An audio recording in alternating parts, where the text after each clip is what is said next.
Good afternoon, I'm Ryan, live in studio here with a special guest. He got a sold-out show tonight at the Pensacola Sanger Theater. Darren Knight, you know him as Southern Mama. Darren, thanks for coming in, dude. Hey, thanks so much for having me. How are y'all doing? Good. Hey, welcome to Pensacola. Thank y'all for having me. It's beautiful down here. So the Southern Mama thing has been, it really took off like about a year ago, right? It did. About a year and a half ago, I think it was September of the year before last when we first did my first video. And then I think 2 weeks after that was my first stand-up. So it all happened about the same time, yeah. So before the first video just went nuts, what were you thinking about doing? Was stand-up comedy something? No, I had worked loss prevention for like 9 years, and I had worked the last 6 years for Sears and Roebuck. I was a loss prevention manager for them. We was catching the shoplifters, if you can believe it. Oh no. And yeah, I really enjoyed that. And as far as I was concerned, I was about the only one in my position that didn't have a college degree. I was really enjoying my job, Okay. you know. And but things aren't going really well with that company right now, as most people know. They come in one day, they let me go. 2 weeks later, they announced they're closing my store. Oh, and man. So I didn't know what I was going to do. I got on You weren't catching unemployment. enough shoplifters. Yeah, I know. Well, no, I was catching a lot, but I was doing my part. But yeah, it was really unfortunate. But anyway, long story short, they manager. I got on unemployment 2 weeks later. John Kozma reached out to me with Bang Productions and had a contract. The rest was history. So, and then the Southern Mama thing takes off. Was the first video the one that just went dirty to kind of gradually step up? Well, yeah, it did. The first video ended up at like 8.5 million. Man. That was the picking the kids up from school. Yep. Or dropping them. Yeah, that's picking them up. Yeah. Picking them up. Yeah.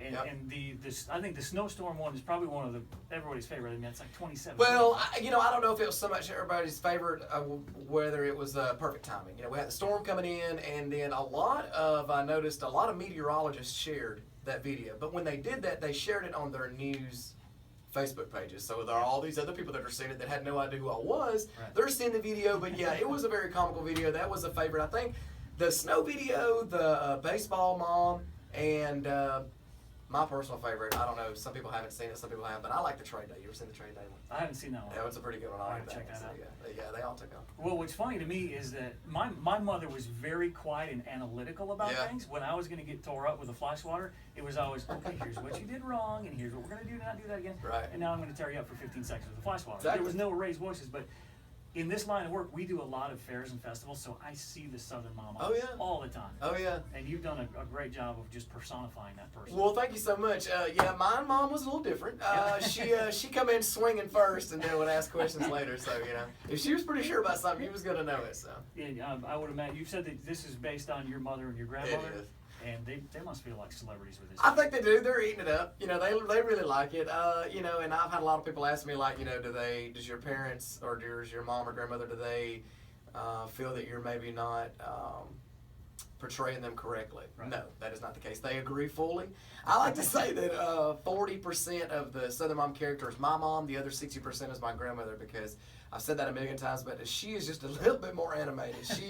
She's a character. She's a pistol. So we're talking with Darren Knight, the Southern Mama. He's got a sold-out show tonight at Pensacola Sanger Theater, and I've got free tickets for you to win, courtesy of Darren and his folks here in just a few minutes. But you've been doing the tour now for a while, and you're selling out, right? We are. We're really blessed. This has just happened all so fast. A lot of people in our position have to take out loans to do what we're doing, and we are funding this completely. And I'm not going to say that we're doing anything any different than what other people in our line of work would want to do and or would do, but it is amazing the steps that we're being able to avoid and the things that we're doing completely on our own. And it's not necessarily us, it's the fans. These are the people that are funding this whole situation. And you know, like I said earlier in the lobby when we were talking out before we got on live here, you know, these videos were never really meant to be real knee slappers. You know, these videos were just videos of relation.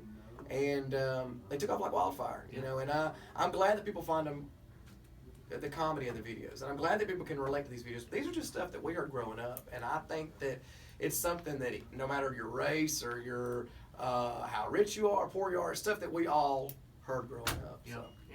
With the popularity of this now, Yeah. You've had to have like celebrities come up to you and say, "Oh my, yeah, you're the Southern Mama." We have had some. We've had some reality TV celebrities, and we've heard through the grapevine of some A-list celebrities that watch our stuff, and we ran into a few out in there in California. But it is. I don't really care what you do for a living.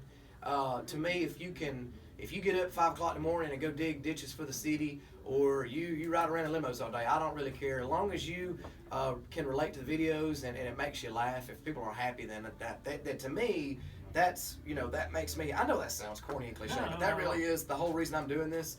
Otherwise, I would not be traveling. Now, real quick, what about Johnny Manziel? I saw a picture of you and Johnny Manziel. Yeah, he was cool, I guess. We met at a restaurant in California, and, there was so many people comment on it, like, hell, he should have been paying you for your autograph or something. Yeah. I don't really know the whole backstory of John. I think Johnny got in a little bit of trouble there for a while, but it was kind of neat seeing him, he was cool. He was really nice with me, and I really enjoyed watching him, on football and stuff. So, but anyway, it was pretty cool. Yeah, we met him, and then we met, who was that we met in the airport the other day?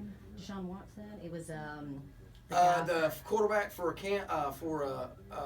Clemson. Oh, okay. Yeah, okay. senior. Yeah, they just won the championship. Oh, I'm like, Deshaun Watson. it was Watson. Yeah, it's so awesome. He was a really nice guy. I met him. Did you tell him you're an Alabama fan? I did. Yeah, what did he say? I told him, I was like, I'm a huge Alabama fan, and just to let you know, I love you. I'm don't touch me. I just want you to know but I have been keeping up with him, and his story is really cool. Both him and his coach, the coach of Clemson. I was really proud for it. If we had to lose to anybody, I guess I'm glad it was to Clemson. So. Well, good deal, man. Hey, thanks for coming in, Darren. Hey, thanks for having me. Sold out show. What do we say? Let's give the tickets away? It is. We're going to be here in Pensacola Beach, Florida, at the Seneca Theater at 7 p.m. It is completely sold out. There is nowhere to get tickets. So the ones that we have brought here to your studio are the only ones left to get. So.